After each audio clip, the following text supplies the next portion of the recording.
Tudo bem, Renato? Gustavo Zupac, da ESPN. Observando esse começo de oitavas de final, a gente tem visto os grandes europeus aparentemente subindo um degrau na performance, né, virando a chavinha, do que numa comparação com a primeira fase. Paris Saint-Germain, Bayern de Munique, o próprio Chelsea. Pegando como exemplo que vocês tiveram na estreia contra o Dortmund, você acha que vai ser um jogo tipo aquele, ou você imagina um degrau de exigência maior, com o campeonato afunilando e os europeus entrando mais de cabeça na competição? Eu acho que independente sendo das oitavas ou não, ou da primeira fase, todos os jogos são importantes, todos os jogos são difíceis. Então a gente sabe da qualidade dos times europeus, a gente sabe que no momento que eles começam a entrar mesmo numa competição, eles são muito fortes, mas isso é no papel, pelo menos na minha concepção, na minha cabeça. Muita gente fala sempre que os europeus são os favoritos, mas no campo a gente tem visto muitas vezes que a história é diferente. Eu acho que vale muito do que o meu time for fazer.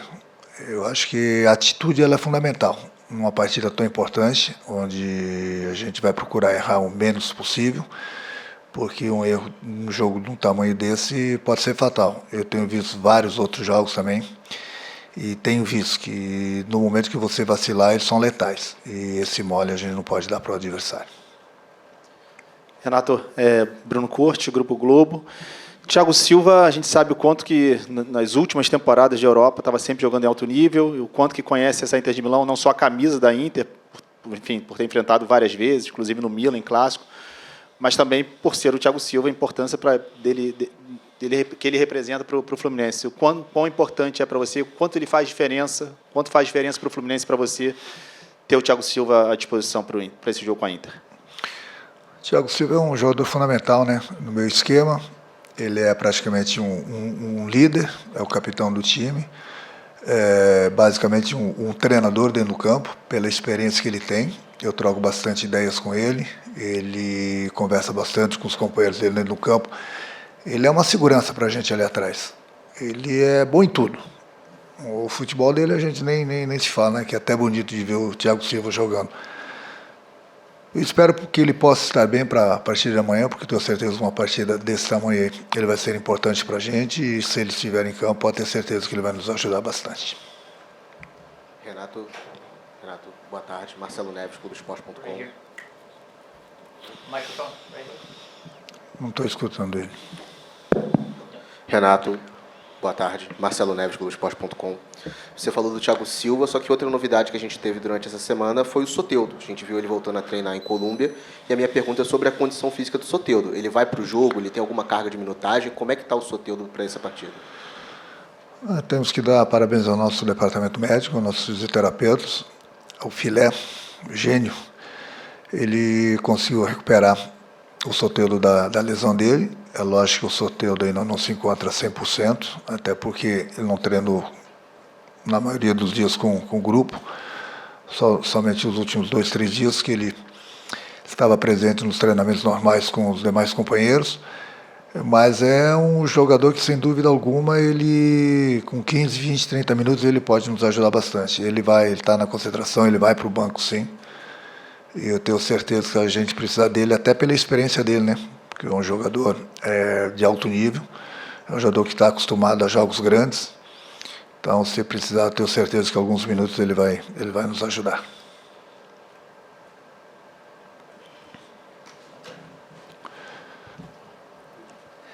Renato, boa tarde. Aqui é o Thiago Neves da Cazé TV. Você é um técnico que gosta de sair jogando, né? Dificilmente pede para o seu goleiro dar chutão. E vendo os jogos de ontem do PSG, hoje o jogo do Flamengo, teve roubadas de bola ali perto da área onde saíram os gols que fizeram muita diferença nos jogos. Eu queria saber se você pensa amanhã em continuar saindo jogando, não mudar a tua forma de sair jogando, ou se também treinou pensando em jogar numa segunda bola. Boa pergunta. A gente sempre treina, né, a saída de bola lá de trás. Eu sou um treinador que procuro conversar bastante com a minha defesa, com a minha parte defensiva. Eu sou aquele treinador que gosto da posse de bola, gosto que meus jogadores saem jogando. Agora, sou aquele treinador que deixo bem claro para eles: se apertou, não tem que arriscar, tem que quebrar, tem que botar lá na frente. Não adianta você querer sair jogando bonito, às vezes para o torcedor você sair bonito, é bonito de se ver, mas muitas vezes você tem que dar o chutão, porque se você perder a bola aí pode ser letal. Eu pego o teu time aberto, pego com espaço, o adversário em cima. Enfim, a gente treina todos os tipos de situações que podem ocorrer numa partida. Então, eles sabem exatamente o que deve ser feito. Deu para sair jogando, a gente vai jogar. Sem risco. Se tiver o risco, tem que quebrar. Sorry, one moment. Please mind the flash if you are taking photos or recording. Thank you. Renato, aqui, Sharon Praz do Lance. Você fala muito sobre foco e concentração, que isso é uma das peças-chaves, né, para o Fluminense vencer os jogos e ter melhores atuações. Mas como é que você trabalha isso no elenco? Como é que você passa isso para os jogadores para estimular que eles tenham essa concentração por 90 minutos? É muito fácil, pelo menos da maneira que eu trabalho, na sala de vídeo. Eu passo o vídeo, eu mostro exatamente o que acontece nos outros jogos quando não se tem atenção. Mostro para eles quando a gente não tem a concentração total do que acontece com a gente também. Então eu mostro na teoria, no vídeo, e cobro deles na prática dentro do campo. Então os exemplos estão aí.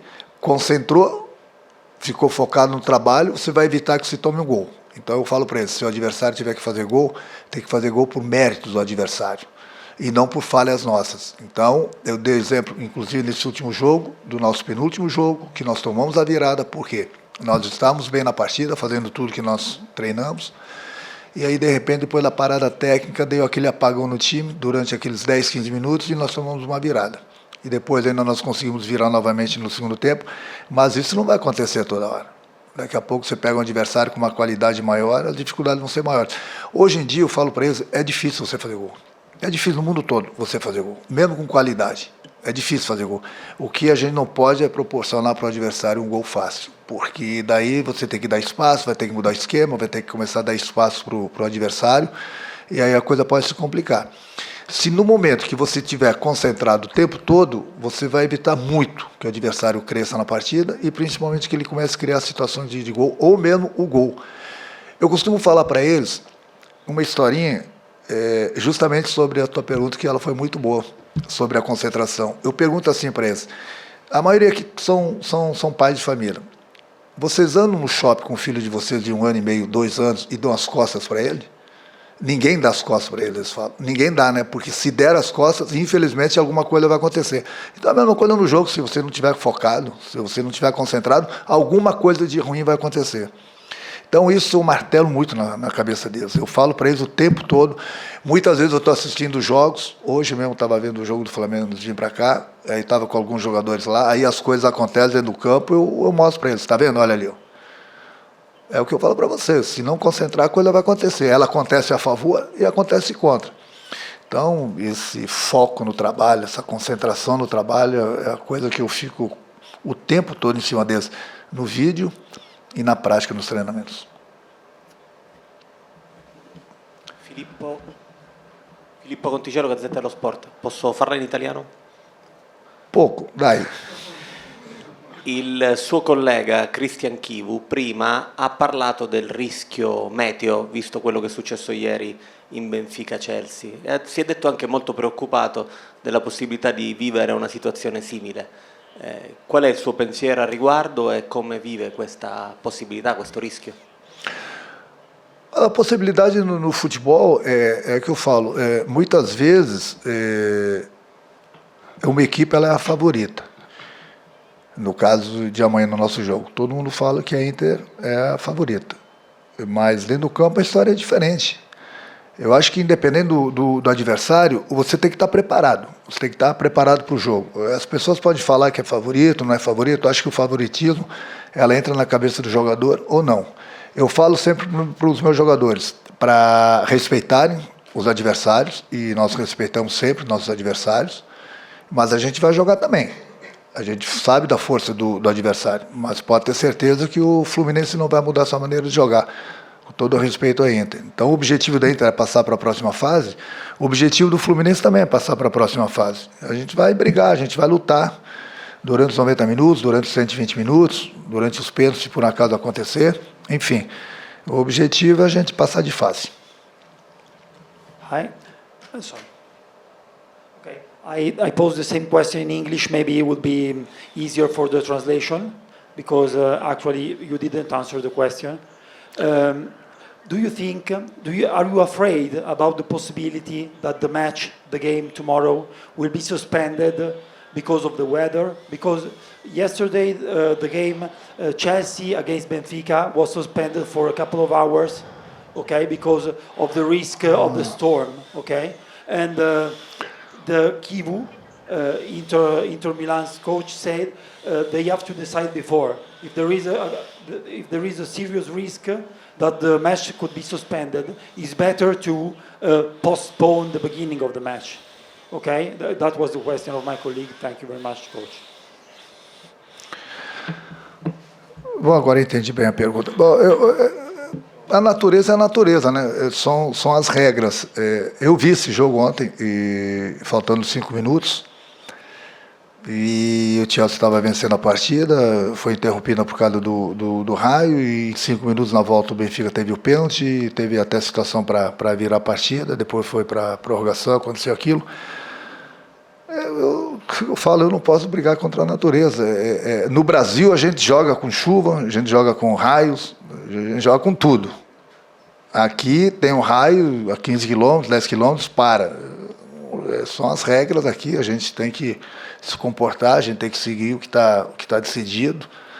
A gente não pode fazer nada, faltando 5 minutos, como aconteceu ontem no jogo do Benfica com o Chelsea. Pode faltar 2 minutos. Enfim, eu acho que o mais importante, eu volto a repetir o discurso que eu tive aqui com uma colega de vocês agora, que se parar o jogo meia hora por causa do temporal, por causa de raios, parar o jogo 5 minutos, 3 minutos, 10 minutos, o importante é o foco que o meu time vai voltar para o campo depois. Independente de quantos minutos estiver faltando, independente do placar, o importante é o jogador estar concentrado. Então eu vi o jogo ontem. Aí muitas vezes acho que faltam 5 minutos, 3 minutos, 4 minutos, o jogo já está decidido. No futebol, as coisas acontecem em 10 segundos, 15 segundos, 3 segundos. Eu acho que o importante é o jogador estar focado, independente se o jogo for parar ou não. Não adianta querer atrasar uma partida, não pode, são as regras, tem que começar, só vai parar se por acaso tiver um raio. Vamos torcer para que não tenhamos chuva, nem raios, e que a partida possa ocorrer normalmente. Olá, Tancredi Palmieri, Sport Italia. Quero perguntar, o que você teme mais taticamente, ou seja, tecnicamente, não sei, da Inter? E também quero perguntar o que lembra da sua época, do seu ano em Itália. Não sei se você sabe, eu menciono para brincadeira, mas não sei se você sabe que além da Metropolitana Roma, é que no ano que você passou, tive expulsão demográfica na cidade. Pero qual é o que você lembra desse ano? Bom, que quanto à Inter, eu estudei bastante, vi o último jogo deles, estudei bastante o time deles, conversei bastante com o meu time, treinei bastante a parte tática, da maneira que a Inter joga, da maneira que nós vamos jogar. É um jogo difícil, sem dúvida alguma, um jogo importante para ambas as equipes. É que eu falei, muita gente acha que a Inter é a favorita, mas dentro do campo as coisas são totalmente diferentes. E vamos ver o que vai acontecer durante os 90 minutos, talvez 120 minutos, pênaltis, não sei. Eu sei que o meu grupo está preparado. Eu sei que o nosso objetivo, a gente vai lutar o tempo todo para conseguir o objetivo, que é passarmos para a próxima fase. Se a gente vai conseguir ou não, eu não sei. Mas eu tenho certeza que o meu grupo está preparado para a partida.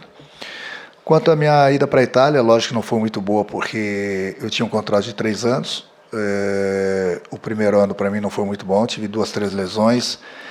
Eu lembro que o meu presidente na época era o Dino Viola, ele falou que todo estrangeiro sempre tinha problemas no primeiro ano de adaptação. Da mesma forma que quando vem um jogador estrangeiro aqui no Brasil a gente tem paciência com ele, porque ele precisa se adaptar ao futebol brasileiro também. Eu tinha mais 2 anos de contrato, mas aí o Flamengo voltou e pediu a minha volta. Eu voltei porque naquele momento eu não estava feliz, eu queria jogar. Queria voltar a jogar, tanto é que na minha volta eu joguei algumas partidas com o Flamengo e fui para a Copa do Mundo. Hoje, talvez com a minha experiência, talvez não teria voltado, teria ficado lá, porque realmente o primeiro ano para os estrangeiros, não é só na Itália, em qualquer parte do mundo é muito complicado, é outro país, é outra língua, outro idioma, outros companheiros, outro método de futebol. Mas o tempo passa para todo mundo e não tem como voltar atrás. Renato, aqui Carlos Eduardo da ESPN Brasil. Renato, você falou agora que estudou muito a Inter, e o Nonato falou também para a gente que você já mostrou muitos vídeos da Inter para ele. Eu queria entender de que forma você acha que a final da Champions contra o PSG, entre Inter e PSG, pode te ajudar nesse confronto de amanhã. A gente sempre procura estudar o adversário em todas as fases deles, na maioria dos últimos jogos, né? Não é só contra o PSG. Eu estudei bastante, muita gente no hotel, depois do jogo que eu dei folga, quando nós conseguimos no último jogo a classificação, muita gente saiu com as famílias, eu fiquei no hotel, eu até fui xingado pela minha filha, que a minha filha foi lá no hotel me pegar para a gente sair para jantar, eu falei, não, o seu pai vai trabalhar, mas não tem trabalho hoje, eu falei, tem, para o seu pai tem, eu vou assistir o jogo do nosso próximo adversário, que provavelmente vai ser a Inter. Então, eu procurei com muita atenção ver aquela partida, depois eu passei o jogo para os meus jogadores, troquei ideias com eles, mostrei da maneira que a Inter joga, muda uma ou duas peças, mas o sistema de jogo é sempre o mesmo. Enfim, eu coloquei exatamente da maneira que o nosso adversário joga, procuramos neutralizar na parte tática, sabemos também que a Inter também tem deficiências, como qualquer equipe do mundo tem. Enfim, treinamos, eu acho que o mais importante de tudo que o meu time sabe exatamente como o adversário joga. E treinei, como já te falei, a parte tática e nós estamos preparados, nós estamos prontos. Apesar do pouco tempo que a gente sempre tem para o trabalho de uma partida para o outro, eu volto a repetir, a gente tem o respeito pela Inter, mas eu confio bastante no meu grupo, sempre falo isso para vocês e amanhã eu tenho certeza que a gente vai fazer uma grande partida e podemos não passar, mas a Inter vai ter que lutar bastante, pode ter certeza, porque o meu time está pronto. Renato, Vitor Lessa, Jornada Capital 1902. Depois dessa primeira fase concluída, agora oitavas de final, a gente debateu muito aqui já sobre a questão do favoritismo dos europeus, a maneira como, às vezes, eles enxergam, talvez, de cima para baixo o nosso futebol. Você acha que, diante de alguns resultados, hoje o Flamengo foi eliminado, mas tentou jogar contra o Bayern, claramente tentou jogar. Você acha que agora já há talvez uma cautela maior por parte deles, uma visão diferente sobre aquilo que os times brasileiros podem fazer nessa competição, ainda com duas equipes vivas? Até o Renato Paiva citou que o futebol, a cemitério do futebol está cheio de favoritos, né? Será que mudou talvez um pouco da visão deles? Bom, eu acredito que sim, mas, cara, o favoritismo deles é uma coisa óbvia para vocês da imprensa e que vocês não estão errados, para mim, para os torcedores, porque eu costumo falar, você vai no supermercado com R$1.000, você faz as compras do teu agrado. Se você for no mercado com R$100, você não tem muitas opções de compra, você não pode ficar escolhendo muito, tá entendendo? Então, é o que acontece com a parte financeira dos times daqui da Europa em relação aos times brasileiros. Você, aqui na Europa, um jogador custa 30, 40, 50, 70, 80 milhões de euros, eles vão lá e compram. O clube brasileiro tem esse dinheiro para fazer um plantel. Então, daqui a pouco tem outro que custa lá 80, 100 milhões, eles têm dinheiro, vão lá e compram. Então, no momento que você compra esse tipo de jogadores, você forma uma seleção no teu time. E você, no momento que você forma um time forte, igual a esse, como os europeus têm esse dinheiro para trazer esse tipo de jogadores, tanto é que quando se destaca um jogador lá no Brasil, eles vão lá e buscam. Eles não têm muito papo com eles. Ficam discutindo uma semana, 10 dias, 15 dias, mas se eles querem, eles trazem na hora. E trazem. Então, no momento que se junta esses jogadores todos desse nível, é lógico que as chances de você vencer uma partida, vencer uma competição, ela se torna maior. Mas aí vai depender muito das atitudes dos jogadores dentro do campo. Se querem ou não querem. O meu time está pronto para brigar. A gente sabe do potencial do adversário, não tem como negar. Como você vê um PSG, um Bayern, um City, entendeu? Mas é aquele negócio, é muito fácil. Me dá, deixa eu ver, os 3 melhores jogadores de lateral direito. Tá? Eu quero um desses 3. O melhor meia esquerda desses 3 aqui, eu quero um desses 3. Pô, aí chega na hora do vamos ver, muita gente quer ganhar. Eu também quero ganhar. Mas a gente sabe que é difícil, justamente por isso. Porque a parte financeira, ela faz a diferença. Então o cara vai lá e busca os melhores. Você junta os melhores, é óbvio que você tem muito mais chance de ganhar uma partida. Agora vai depender muito da atitude do teu time dentro do campo. A gente sabe, volto a repetir, do potencial da Inter, mas dentro do campo são 11 contra 11. Renato, buenas tardes. Preguntarle qué experiencia le dejó el partido de River con Inter, teniendo en cuenta que en Gallardo dijo que quería jugarle como juega, como el estilo de River. Le salió bien los primeros 45 minutos, pero después no lo pudo sostener en el segundo tiempo. Eu assisti a partida, como já falei, mas o River estava bem na partida. Estava uma partida bem disputada. Só que, infelizmente, o jogador do River foi expulso, né? E aí você com um jogador a menos, num jogo tão difícil, tão importante quanto esse, às vezes, né, põe tudo a perder. Então é difícil. Já é difícil você enfrentar uma Inter com 11. E aí com um jogador a menos, num momento crucial da partida, onde o River poderia chegar a um empate, e aí teve que abrir, é o que eu falo, começa a dar espaço para o adversário, tem que arriscar mais, e aí tomou o outro gol. Aí fica difícil. Já é difícil, né, você jogar contra, acabei de falar, contra os times europeus, 11 contra 11. Com um jogador a menos, então as coisas dificultam ainda mais. Mas a gente tira exemplos, a gente sempre tira exemplos, mesmo nas derrotas, nas vitórias. Por isso que eu falei, eu assisti a partida, estudei bem a Inter, já tinha visto a Inter jogar anteriormente também. Então, tudo que eu vi da Inter, eu procurei passar para o meu grupo, treinamos, e agora, os 30% que eu costumo falar para eles, o treinador tem 60%, 70% durante a semana, nos treinamentos. O meu trabalho é esse, preparar meu time, mostrar o adversário, treinar, jogadas ensaiadas, o forte do adversário, o fraco do adversário, enfim, esse é o trabalho do treinador. 60%, 70%, 65%. Agora, os 30%, os 35%, os 25% é com o jogador. Aí ele que está lá dentro do campo. Aí é com ele. O treinador não pode entrar em campo. O treinador faz o trabalho dele durante a semana. Lá dentro é com o jogador. Esses 30% que faltam aí, 25%, 35%, aí o jogador é pago para isso. E o jogador tem a responsabilidade de chegar lá dentro e ter as atitudes que o treinador pede. Porque não pode cair nas costas do treinador 100%. O treinador não entra em campo. Os 30% é a responsabilidade dos jogadores.